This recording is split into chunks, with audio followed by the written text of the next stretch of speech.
Actuadores neumáticos lineales.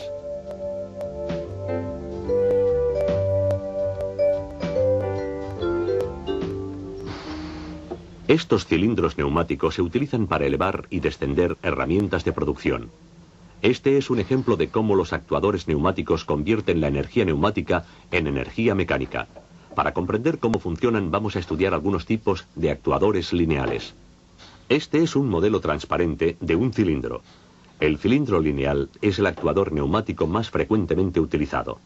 La energía del aire comprimido se convierte dentro del cilindro en un movimiento lineal. Se dispone de cilindros en una amplia variedad de formas y tamaños. Normalmente se fabrican bajo las siguientes especificaciones: diámetros de 6 a 320 milímetros, carreras de 1 milímetro a 2 metros, fuerzas de 2 a 50.000 newton, velocidad del émbolo de 20 milímetros a 1 metro por segundo. Examinemos ahora cómo funciona un cilindro. Este es un cilindro de simple efecto. Se representa por su símbolo ISO.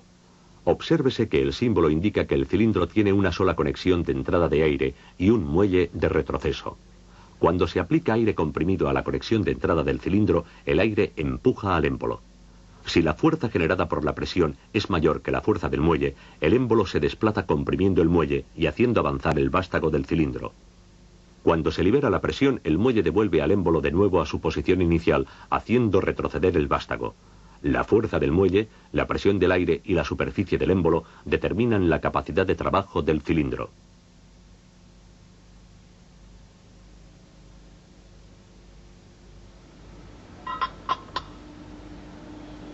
Los cilindros de simple efecto solo pueden realizar esfuerzos en un sentido, el de avance. Se utilizan en aplicaciones de sujeción o de expulsión de piezas.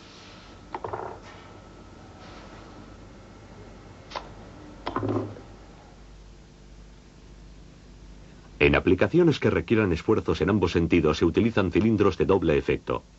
Este es un cilindro de doble efecto y su símbolo ISO. Obsérvese que posee dos conexiones de entrada y que no tiene muelle de retroceso. En el cilindro de doble efecto, la fuerza ejercida por el aire comprimido puede dirigirse a uno u otro lado del émbolo. Esto permite realizar trabajos en ambos sentidos. Observar que el área ocupada por el vástago reduce la fuerza generada en la carrera de retroceso. Asimismo, y debido al volumen ocupado por el vástago, el retroceso consume menos aire que el avance. Cuando se selecciona un cilindro para una determinada función, debe tenerse en cuenta lo siguiente: longitud de la carrera,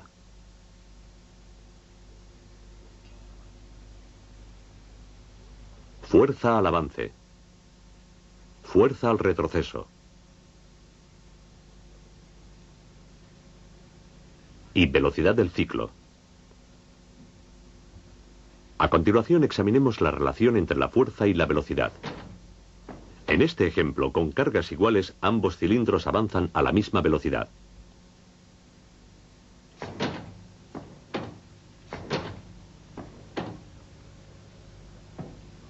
Si incrementamos la fuerza del de la izquierda, el cilindro avanza más lentamente.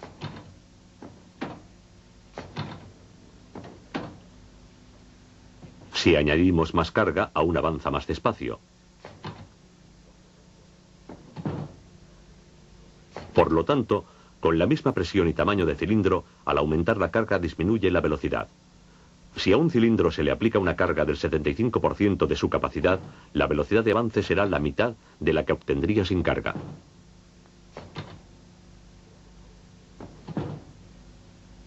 Veamos ahora el efecto de los cambios en la presión. Aquí, un cilindro avanza bajo carga con una presión de 380 kilopascal. Si el peso de la carga se dobla, el cilindro ya no avanzará hasta que la presión se incremente a 600 kilopascal.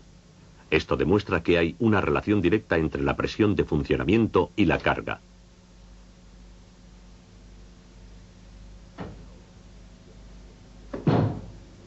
Ahora estudiaremos el efecto de los cambios en el diámetro del cilindro.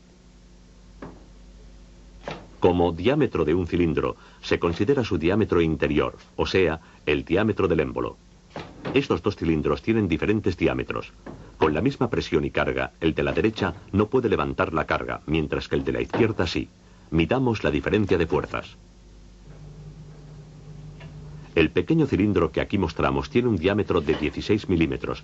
Ejerce una fuerza de 106 newton cuando funciona a 600 kilopascal.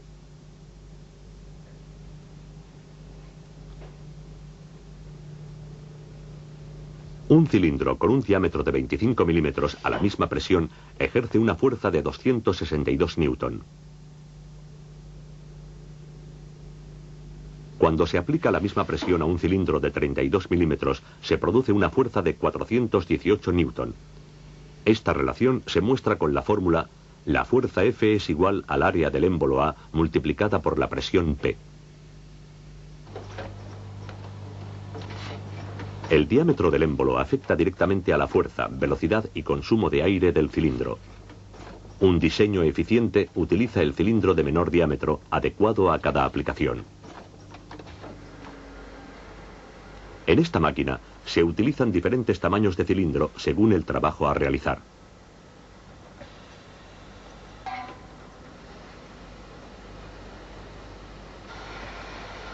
Por ejemplo, el desplazamiento de los materiales requiere una fuerza diferente que la sujeción o el movimiento de herramientas pesadas.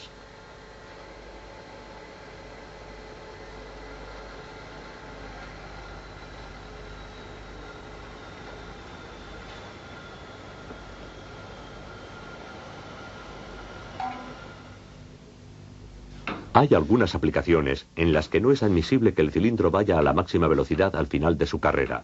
Estas aplicaciones exigen un cilindro con amortiguación de final de carrera regulable.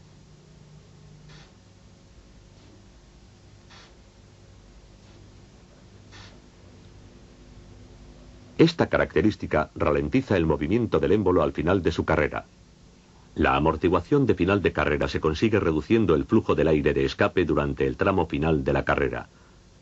Esto ocasiona una sobrepresión del aire en el cilindro que se opone al desplazamiento del émbolo.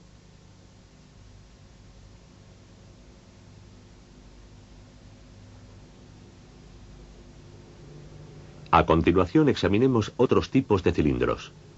Por ejemplo, este cilindro de doble efecto posee doble vástago.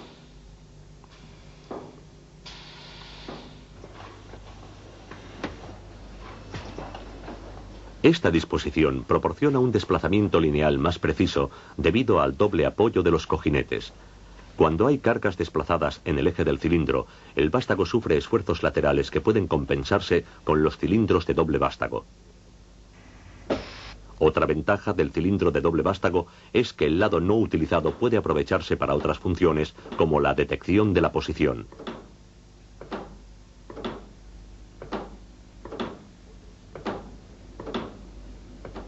Otros tipos de cilindros tienen el vástago hueco. Estos pueden utilizarse para pasar los hilos de conexión de dispositivos montados al final del vástago. Por ejemplo, un electroimán.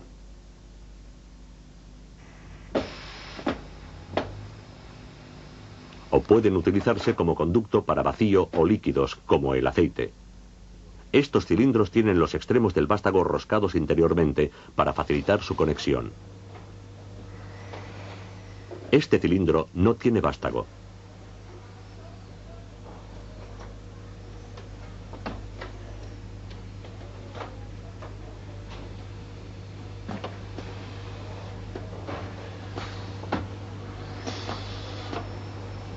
Dentro del cilindro hay un imán en forma de anillo. En la parte exterior del cilindro hay una pieza denominada corredera que también contiene un imán. Pueden alcanzar carreras de hasta 10 metros. Utilizando cilindros, también pueden alcanzarse posiciones intermedias. En esta aplicación, esto se consigue utilizando válvulas y varios sensores.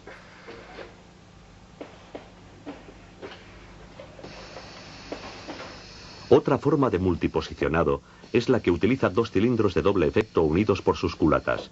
Si los cilindros son de carreras diferentes, esta disposición puede alcanzar 4 diferentes posiciones.